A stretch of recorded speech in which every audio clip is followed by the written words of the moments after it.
we all just get along? Apparently not. Not even if we're the best actors in the universe. Smosh put together a list from a bunch of different sources of 8 pairs of people we know from the screen who had some trouble on the set. You've read them. Give us your thoughts, 5 words or less. Brett Ehrlich. Asshole. Co-stars on World Star. Fighting equals best makeup sex. Say it ain't so, Blade.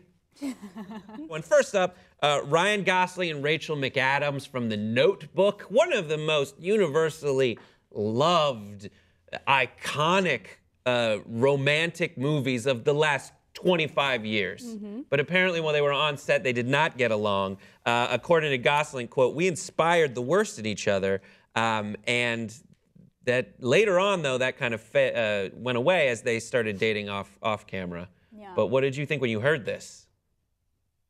I couldn't really believe it, but then I could because they're really amazing actors, so that makes sense. Have you guys seen The Notebook? Oh, No. of course. I've only slow motion watched back and forth 1,000 times That Kiss in the Rain. Okay. I absolutely love that movie, but I also hate movies that give you like an unrealistic expectation of relationships. So of course, no matter how rational you are, you watch The Notebook and you're like, I want love like that. My boyfriend doesn't treat me like that. So I want them to now make like a sequel where they like recount their real life relationship after making the movie, and then they like fight and like hate each other, and it's like, yep, this is what a real relationship's like. Bill Murray and Lucy Liu did not get along on set of Charlie's Angels.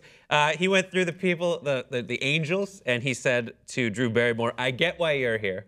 Then he goes to Cameron Diaz and says, "You have talent." And then he goes to Lucy Liu and says, "But what in the hell are you doing here? You can't act." What a burn. That's true, that's so mean. And they fought each other, and people had to pull them apart. That's so mean. Why would he say that? If he was joking, like, I mean, which he probably was, but Right. like, why would you say that? Is that part of Bill Murray's charm, that he kind of is like a jerk? I mean, if you look at the guess. movies he made between, even as Pete Venkman, all the way, I watched Scrooge, and that was like, he was cast as like the kind of jerky guy for a while there. Yeah, I thought Lucy Liu was really good in Kill Bill. Yeah. Like, and in other movies, I think she's great. And also, I love how she said to Drew Barrymore, "I know why you're here." What's the reason, right? that's It wasn't talent. It wasn't talent. It was some other reason. Yeah, that's way more condescending than you can't act. This might be my favorite. Ryan Reynolds and Wesley Snipes on the set of Blade. Wesley Snipes, by the end of it, would only show up for close-ups, and he would only communicate with the director with notes, which he signed Blade. Are you shitting me? And Ryan Reynolds, I mean, this isn't one where Ryan Reynolds beats him up. This is just Ryan Reynolds, sadly, having to shoot scenes with a stand-in, just like staring at not Blade, Yeah. and having to say his lines. When you heard this, what'd you think? Poor Ryan. But he made a comeback. It's okay.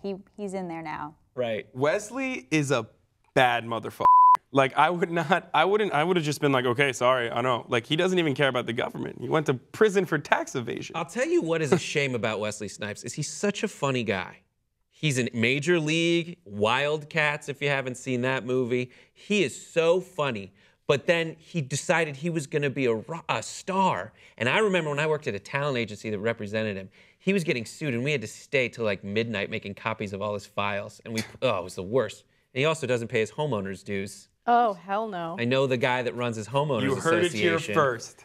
What a d***. Claire Danes and Leo DiCaprio, Romeo and Juliet. It did not end well off screen for them either. Very immature, Claire said of Leo, and Leo called her uptight, and she declared she would never work with him again. Did anyone love that movie? Oh, me. Big Baz. So hard. I loved that movie. Ugh. That was right after My So-Called Life, and I was just all about Claire. And I was actually watching behind the scenes of that movie the other day and how they shot certain scenes, and it seemed like they were getting along just fine. But it really is a testament to their acting because, I mean, they looked super in love, so who knows? Yeah. But the fact that they were like, what, 14, 15, 16, and they kids. still haven't worked together because of that, That's dumb. It really is. It's not even true. I'm sure Leo is super distraught because Claire won't work with him anymore. He's brushing it off in his f***ing yacht in the Cannes with like 23-year-old supermodels.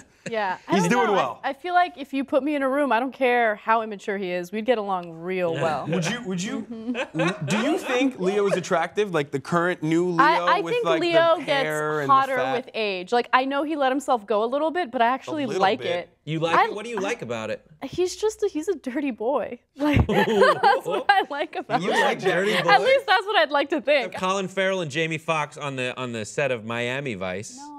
Jamie Foxx believed himself to be better than everyone after he won an Oscar for Ray. And then Farrell was just like, I'm going to get drunk. Don't get too close to me. I'll punch you in the face. I don't believe that one. You don't believe I that think one? Jamie Foxx is way too awesome to do that. I see I that streak in do. Jamie Foxx. I see that streak of like, I'm awesome. I watched his like one-man show, and it's just like he starts playing piano and everything, and it's not funny anymore. It turns into the one-man show part where it's just like, look how talented I am. It doesn't matter if you're here. Ugh, I don't like that. But this one is all kind of conjecture. Next one, Tyrese Gibson and James Franco on the set of Annapolis. Yeah. I can see that. Yeah, apparently Franco punched Tyrese because Franco was a method actor and it was a boxing scene, and he just wouldn't. And Tyrese is like, could you please stop? We're just practicing. And Franco punched him in the face. Later, Franco apologized because he said that, I was a total jerk. He said, I claim full responsibility for what I said. I take full blame for what I did, for any problems in that film. If he had a bad experience working with me, I was probably a jerk. Aw, I like that he took ownership of that. Yeah. James Franco, my relationship with him, I don't know him in person, but no matter what. Nonetheless, it's up and down. Like, did you guys ever see him in Tristan and Isolde? Yeah. No. It was actually like a flop, but I love that movie. That was when I found out about James Franco, and I was like, I love him. And then he like pulls weird stunts like this, and I'm like, okay, James Franco is weird. Right. I liked him in that She's one so movie. What weird. was it? Spider-Man. Spider-Man. The Spider-Man movie. Yeah. It was Oh, great. I'm so upset because my dad's in a ridiculous outfit. Yeah. That one. He's so good in that. It's hard to look back and say that was him, though. Yeah. He had like a much thinner face. They said he had like more of this. He was more angular. You know what I'm talking about. I'm not insane.